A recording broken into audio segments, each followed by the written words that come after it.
Hello friends, most welcome to career academic guide. So friend, Uttarakhand राज्य में recently कनिष्ठ सहायक एवं स्टेनोग्राफर ग्रेड 1 वैयक्तिक सहायक हेतु विज्ञप्ति जारी की गई थी, जिससे संबंधित डिटेल्ड वीडियो हमने इस चैनल पर पहले ही अपलोड कर दी है। और उसमें हमने उत्तराखंड राज्य में जितने भी जिले हैं, मतलब जिन जिलों में भी वो वैकेंसी जारी की गई है, उससे संबंधित संपूर्ण जो विवरण है हमने उस वीडियो में बता दिया था। और अब आयोग द्वारा रिसेंटली ही इससे संबंधित जो मतलब कनिष्ठ सहायक और स्टेनोग्राफर वैयक्तिक सहायक के पद हैं, उससे संबंधित परीक्षा का जो पाठ्यक्रम है वो यहाँ पर दिया गया है। तो इसमें आप देख सकते हैं जो संपूर्ण योग, सबसे पहले ऊपर देखिएगा संपूर्ण योग 140, यानी कि जो मैक्सिमम मार्क्स रहेंगे इसके लिए कितने रहेंगे, 140 अंकों का आपका प्रश्न पत्र होगा। और ये प्रश्न पत्र बटा होगा दो भागों में, इसमें रहेगा भाग 1 और भाग 2। तो यहाँ पर आप देख रहे हैं सबसे पहले भाग 1 सामान्य ज्ञान उत्तराखंड एवं शेष। शेष से मतलब क्या है? शेष मतलब जो उत्तराखंड के अलावा जो अन्य राज्य हैं, जैसे उत्तर प्रदेश है, हरियाणा, राजस्थान, या मतलब भारत के कोई से भी राज्य से क्वेश्चन आपको पूछे जा सकते हैं। लेकिन इसमें जो अंकों का विभाजन है वो कुछ इस तरह से है, जैसे आप भाग 1 भी देख रहे हैं तो उसके भी 2 पार्ट रहेंगे। पहले पार्ट में आप देखें सामान्य ज्ञान उत्तराखंड, जिसमें से कितने अंकों के क्वेश्चन आएंगे, कुल 56 अंकों के क्वेश्चन इसमें से आएंगे। और सेकंड अगर देखें तो सामान्य ज्ञान उत्तराखंड को छोड़कर अन्य प्रदेशों एवं केंद्र शासित प्रदेशों से संबंधित कुल 14 अंकों के क्वेश्चन आपको देखने को मिलेंगे। तो इस तरह से अगर दोनों को जोड़ देंगे 56 और 14, तो टोटल मिलाकर आपके 70 अंक इसके रहेंगे, यानी कि 70 अंकों का आपका भाग 1 सामान्य ज्ञान का रहेगा, जिसमें उत्तराखंड एवं अन्य राज्यों तथा जो केंद्र शासित प्रदेश है उनसे संबंधित कुछ क्वेश्चन आपको देखने को मिल सकते हैं। अंकों का विभाजन आपको बता दिया गया है। 56 अंकों के उत्तराखंड के क्वेश्चन होंगे और 14 अंकों के अदर स्टेट से या केंद्र शासित प्रदेश से रिलेटेड क्वेश्चन उसमें पूछे जा सकते हैं। तो जब शेष प्रदेशों की बात करते हैं तो जो उत्तराखंड के नेबरहुड राज्य हैं, जो पड़ोसी राज्य हैं, उन पर आपको खास फोकस करना है। जैसे यूपी है, राजस्थान है, हरियाणा है, हिमाचल प्रदेश है, तो इनसे संबंधित क्वेश्चंस आपको ज़्यादातर देखने को मिल सकते हैं। लेकिन फिर भी ओवरऑल आपको थोड़ा जानकारी होनी चाहिए। हालांकि सामान्य ज्ञान जब आप पढ़ते हैं तो आपको बहुत सारी चीज़ें डिफरेंट स्टेट्स के बारे में भी पता चल जाती हैं, तो काफ़ी कुछ वहाँ से भी कवर हो जाएगा। लेकिन खास करके जो पड़ोसी राज्य हैं उन पर विशेष फोकस का आपको करना है। चलिए आगे देखते हैं इसका भाग 2। तो भाग 2 है आपका सामान्य अध्ययन का, और इसमें आप देख सकते हैं इसको कुल 8 भागों में बांटा गया है। ठीक है, इसमें सबसे जो पहला भाग है वो है सामान्य हिंदी का, जिसके लिए कुल 14 अंक निर्धारित किए गए हैं। इसके बाद दूसरा है रीजनिंग के लिए कुल 8 अंक निर्धारित किए गए हैं। और इसके बाद कंप्यूटर का आधारभूत ज्ञान, यानी कि फंडामेंटल्स ऑफ कंप्यूटर, इसके लिए भी 8 अंक निर्धारित किए गए हैं। और इसके बाद अगर आप नीचे देखें तो सामान्य इतिहास, फिर आगे सामान्य भूगोल, सामान्य अर्थशास्त्र, सामान्य राजनीति शास्त्र और समसामयिकी, यानी कि जो करंट अफेयर्स है, इन सभी के लिए भी यहाँ पर टोटल 8 अंक निर्धारित किए गए हैं। तो टोटल अगर आप इन सभी का करेंगे तो ये आ जाएगा टोटल 70 अंक। तो भाग 2 भी 70 अंक का और भाग 1 भी 70 अंक का, दोनों मिलाकर के होगा 70 + 70 दैट इज़ 140। तो 140 आपके मैक्सिमम मार्क्स रहेंगे। इसी 140 में से आपकी मेरिट बनाई जाएगी। और इसके बाद यहाँ पर ये डिटेल्ड सिलेबस दिया गया है, यानी भाग 1 और भाग 2 में हमने जो भी टॉपिक्स अभी देखे थे, जो भी सब्जेक्ट इसमें देखे थे, उन सभी के डिटेल्ड सिलेबस यहाँ पर दिए गए हैं। तो सबसे पहले इन्होंने दिया है जो जैसे भाग 2 में हमने देखा था सामान्य हिंदी का, तो उससे रिलेटेड डिटेल सिलेबस यहाँ पर दिया गया है। तो देख सकते हैं भाषा एवं हिंदी भाषा के प्रकार, हिंदी भाषा का विकास, कार्यालय भाषा, इसके बाद लिपि, वर्णमाला, स्वर व्यंजन, हिंदी वर्तनी। तो ये सभी आप डिटेल सिलेबस आप अपने अकॉर्डिंग देख सकते हैं। आप चाहे तो इसका स्क्रीनशॉट ले सकते हैं, या बेटर होगा कि आप आयोग की साइट पर जाकर के वहाँ से इसको सीधा डाउनलोड कर सकते हैं। इसके बाद हिंदी साहित्य का सामान्य परिचय, जिसमें पद्य और गद्य यहाँ देख सकते हैं।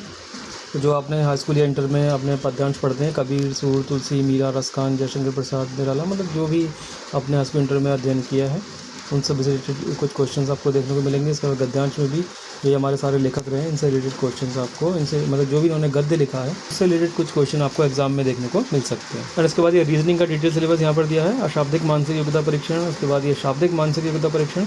तो उससे रिलेटेड जो बुक्स हैं आप मार्केट में देख लीजिएगा, उसमें आपको ये सारी चीज़ें मिल जाएंगी। इसके बाद यही चीज़ इंग्लिश में यहाँ पर इन्होंने दी है। आगे कंप्यूटर का आधारभूत ज्ञान, तो इसमें जो डिफरेंट यूनिट्स है वो यहाँ पर दी गई हैं।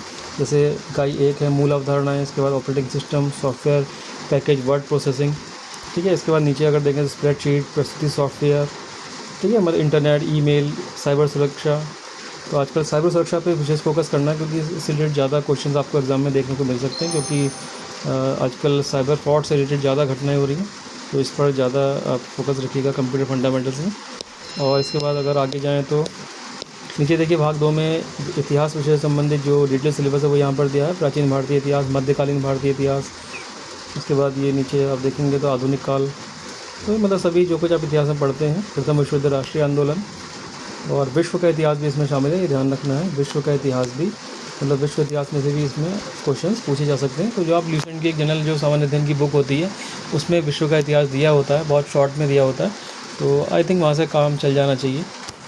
तो ये फ्रांस जैसे आप देख सकते हैं, यूरोप में पुनर्जागरण, ब्रिटेन के राजवंश, फ्रांसीसी क्रांति, अमेरिका का स्वतंत्रता संग्राम, रूसी क्रांति, प्रथम व द्वितीय विश्व युद्ध के मुख्य कारण। तो इससे रिलेटेड कुछ जानकारी आपको ल्यूसेंट की बुक्स में, जो सामान्य अध्ययन की बुक्स होती है उनकी, उसमें मिल जाएगी। ठीक है, इसके बाद ये इंग्लिश में दिया है हिस्ट्री का ही। और आगे आप देख सकते हैं भूगोल, भारत और विश्व का भूगोल।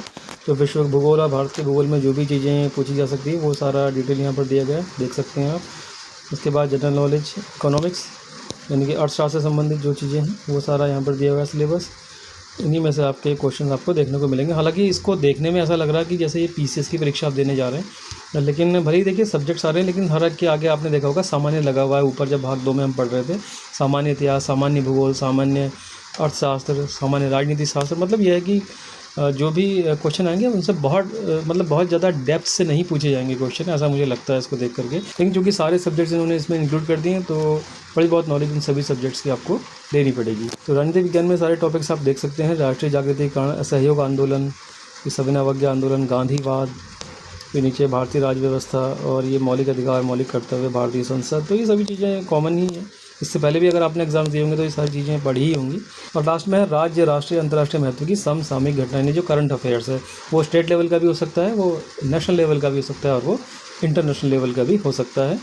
तो करंट अफेयर्स में तो कुछ भी ऐसा आ जाएगा जो रिसेंटली घटा हो, चाहे वो खेल से संबंधित हो, चाहे वो राजनीति से संबंधित हो, या चाहे वो जैसे आजकल अमेरिका और ईरान के बीच युद्ध है तो वो उससे संबंधित हो सकता है, रूस यूक्रेन युद्ध से संबंधित कोई चीज़ें हो सकती हैं। तो इसके रिलेटेड आपको तैयारी अच्छे से करनी है। करंट अफेयर्स पर भी आपको अच्छे से फोकस करना है, क्योंकि देखिए बहुत से लोग करंट अफेयर्स को छोड़ देते हैं, लेकिन बाद में अब जब मेरिट बनती है तो आप देखते हैं कि यही 2-3 नंबर जो होते हैं वही आपके सिलेक्शन या तो करवा देते हैं, या इन्हीं 2-3 नंबरों से सिलेक्शन रुक जाता है। तो हर टॉपिक को आपको पढ़ना है, क्योंकि हर टॉपिक से कुछ ना कुछ तो पूछा ही जाएगा, इसलिए हर टॉपिक को आपको अच्छे से ध्यान देना है। और 2-3 नंबर जो किसी भी मतलब जो टॉपिक आप छोड़ देंगे उसी से अगर 2-3 मार्क्स के क्वेश्चन आप करके आ जाते हैं तो बहुत संभावना है कि आपका सिलेक्शन इसमें हो जाए। और इसके बाद उत्तराखंड से संबंधित विविध जानकारियाँ, मतलब जो भाग 1 से संबंधित था, हमें लगा था शायद वो कंप्लीट हो गया, लेकिन नीचे ये उत्तराखंड से संबंधित जो डिटेल पाठ्यक्रम है वो यहाँ पर दिया है, जो कि भाग 1 में सम्मिलित था। ठीक है, तो ये देख सकते हैं आप, वही सारी चीज़ें हैं जो आपने अभी तक अगर पहले परीक्षा एग्जाम दिया है तो आपने ये सारी चीज़ें देख रखी होंगी। उत्तराखंड का भौगोलिक परिचय, उत्तराखंड का इतिहास, उत्तराखंड के जल स्रोत, उत्तराखंड की अर्थव्यवस्था, उत्तराखंड की सांस्कृतिक पक्ष, उत्तराखंड में पर्यटन, उत्तराखंड में पर्यावरण पारिस्थितिकी को दर्शाएं। ठीक है, राज्य की सामान्य प्रशासनिक व्यवस्था, उत्तराखंड में जैव विविधता और अन्य विविध विषय है। तो ये सारी मतलब उत्तराखंड से रिलेटेड जो क्वेश्चंस हैं वो आपको एग्ज़ाम में देखने को मिलेंगे। तो ठीक है बहन, अगर आप इस एग्ज़ाम के लिए तैयारी कर रहे हैं और आपने इसका फॉर्म भर दिया है तो सिलेबस अब आपको पता चल चुका है। अच्छे से अपनी तैयारियों में लग जाएं और अधिक से अधिक अंक लाएं और मेरिट में अपना स्थान बनाएं। तो फ्रेंड, ये थी उत्तराखंड लोक सेवक द्वारा कनिष्ठ सहायक एवं स्टेनोग्राफर वैक्तिक सहायक परीक्षा की सिलेबस से संबंधित अपडेट। एंड इसी तरह की रिसेंट अपडेट्स के लिए सब्सक्राइब फॉलो करना ना भूलें channel career academic guide. Thank you very much.